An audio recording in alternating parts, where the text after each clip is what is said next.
પંચાગ અનુસાર દર વર્ષે ચૈત્ર મહિનાની પૂનમની તિથિ પર હનુમાન જયંતિ ઉજવવામાં આવે છે। આજે દેશભરમાં આ દિવસની ઉજવણી ધામધૂમથી કરવામાં આવી હતી।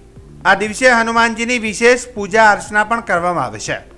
ધાર્મિક માન્યતા અનુસાર હનુમાનજી ભગવાન શિવના 11મા રુદ્ર અવતાર છે।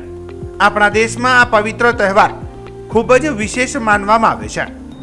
આ દિવસે દેશભરમાં ભક્તો હનુમાનજીની પૂજા કરે છે અને દાદા હનુમાનજી લોકોના કષ્ટ દૂર કરે છે।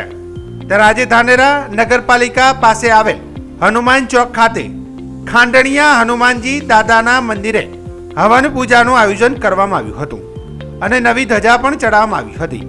આજે મોટી સંખ્યામાં દાદાના ભક્તોએ દર્શન અને ચૂરમા લાડુનો પ્રસાદ લીધો હતો।